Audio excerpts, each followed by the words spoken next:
안녕하십니까? 이번 시간에는 URL 인코딩과 HTML 인코딩을 주제로 강의를 진행하겠습니다. 본 강의를 통해 URL 인코딩과 HTML 인코딩의 사용 목적을 이해하고 실습을 통해 확인해보는 시간 갖도록 하겠습니다. 먼저 인코딩이 무엇인지 알아보겠습니다. 인코딩은 다른 말로 부호화, 코드화로 표현이 가능한데 정보의 형태나 형식을 표준화, 보안, 처리 속도 향상, 저장 공간 절약 등을 위해서 다른 형태나 형식으로 변환하는 것으로, 예를 들어 모스부호를 생각해보면 짧은 신호와 긴 신호를 적절히 조합하여 문자 기호를 표현할 수 있는 것과 같이 어떤 데이터를 같은 의미의 다른 표현 방식으로 변환하는 것이라고 이해하시면 되겠습니다. 아스키 코드를 아신다면 대문자 A를 숫자 65로 표현할 수 있는 것 역시 인코딩이라고 볼 수 있겠습니다. 이외에도 인코딩의 종류로 UTF-8, UTF-16이라는 유니코드 문자를 인코딩하는 방식이나 저희가 살펴볼 URL, HTML 인코딩 등이 존재합니다. 이번 시간엔 웹과 관련된 URL, HTML 인코딩에 대해 각각의 인코딩 방식의 사용 목적에 중점을 두고 살펴보도록 하겠습니다. 먼저 URL 인코딩부터 살펴보겠습니다. URL은 ASCII 문자로 인터넷을 통해 전달되는데, 한글과 같이 ASCII 문자로 표현할 수 없는 문자나 공백과 같이 URL로 전달되지 않는 문자, 그리고 이미 URL에서 예약된 의미를 갖고 있어 의미가 왜곡될 가능성이 존재하는 문자들은 기존의 방법으로 전달할 때 문제가 발생할 수 있습니다. 이와 같은 문제점을 해결하기 위해 URL 인코딩을 이용하여 이 %와 16진수 두 자리를 조합한 형태로 변환해 데이터가 손실되지 않도록 문자열 그대로 전달하기 위해 사용합니다. 지금부터 URL 인코딩에서 의미를 갖고 있는 몇몇 문자들을 살펴보도록 하겠습니다. 슬래시는 경로 지정을 위해 사용하는 문자입니다. 물음표는 파라미터 부분과의 구분을 위해 사용합니다. AND는 각각의 파라미터 값을 구분하는 구분자입니다. equal은 파라미터 명과 파라미터 값을 구분합니다.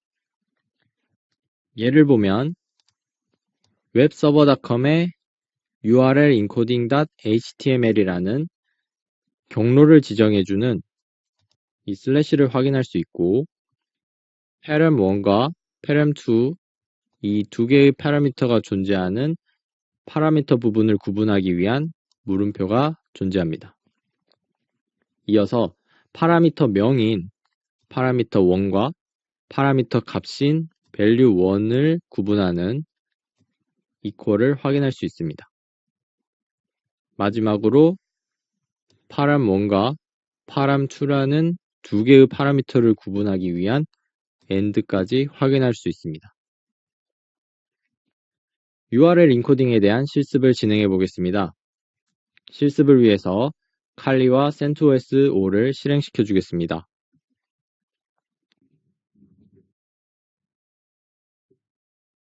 칼리에서 아이스위즐 브라우저와 버프 스위트를 실행시켜 주겠습니다.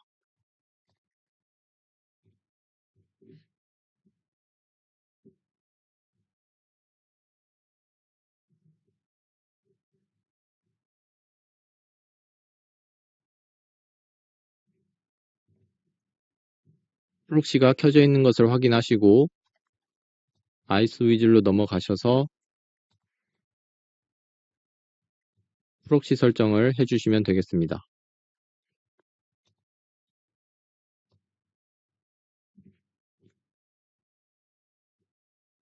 이 상태로 CentOS 5에서 실습 파일인 URL encoding.html 문서를 살펴보겠습니다.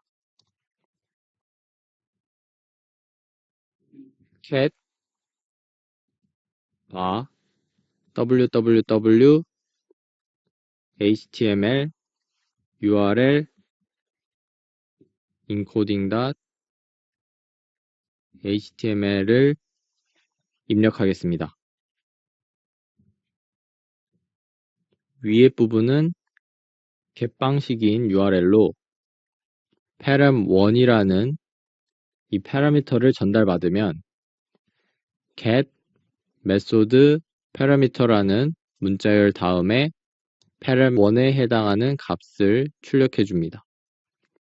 두 번째로 param2라는 파라미터를 post 방식인 body로 전달받으면 post method parameter라는 문자열과 함께 param2의 값을 출력하는 HTML 문서 파일입니다. 프록시 기능을 이용해 해당 요청을 한번 잡아보도록 하겠습니다.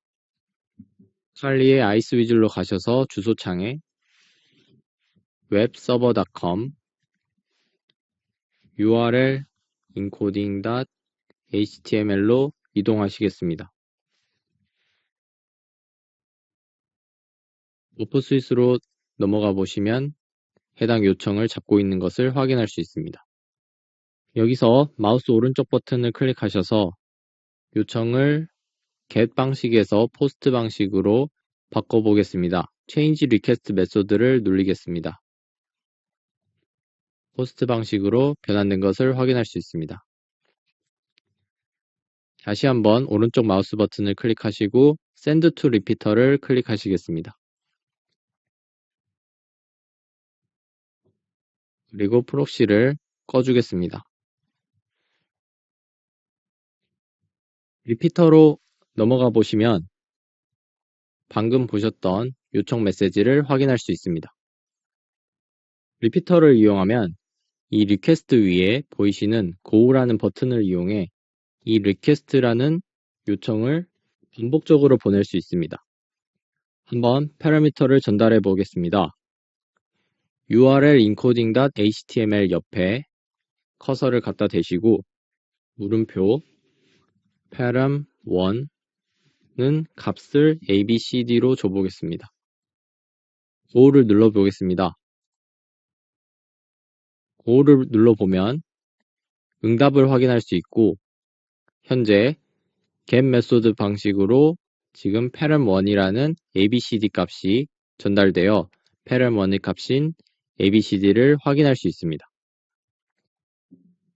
이번엔 row 옆에 params라는 탭을 이용해 url 타입으로 param1을 abcd end로 주고 add를 해서 타입을 body로 하시고 param2를 param1과 같이 abcd n으로 설정해 보겠습니다.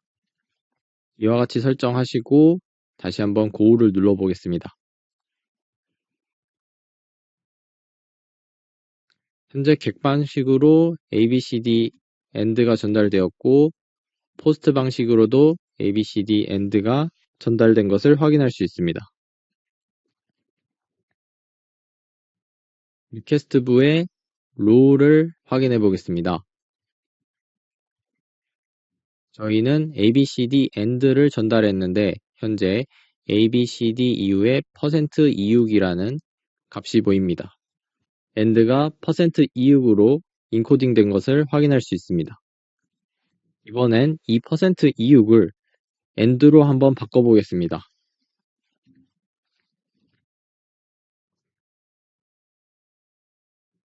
end로 변경하셔서 go를 한번 눌러보겠습니다.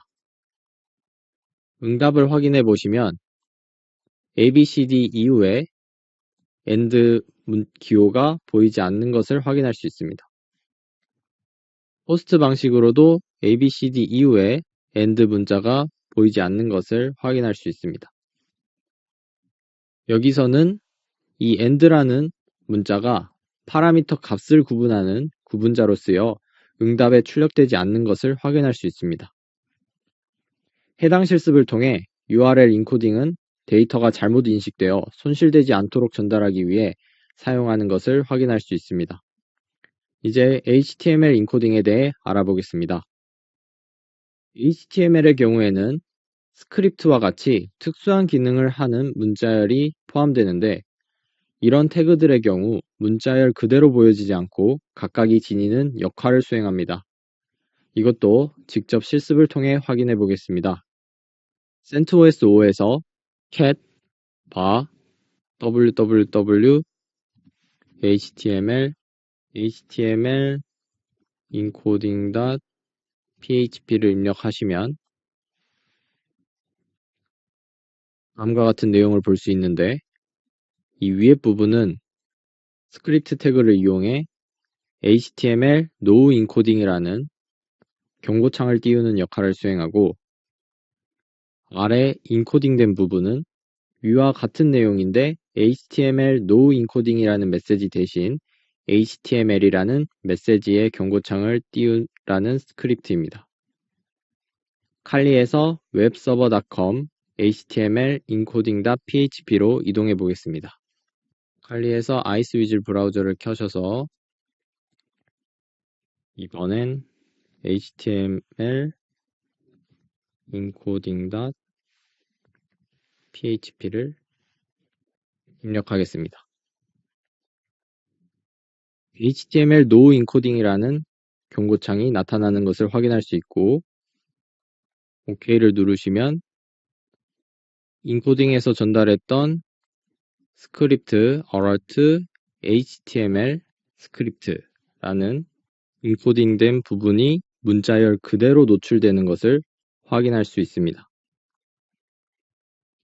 이런 특징을 이용하여 인코딩을 이용해 임의의 스크립트가 동작하지 않도록 조치를 할 수도 있습니다. 실습을 통해 확인하셨던 바와 같이 HTML 인코딩을 통해 특정 기능을 수행하는 문자열을 문자열 그대로 전달할 수 있었습니다. 정리하겠습니다.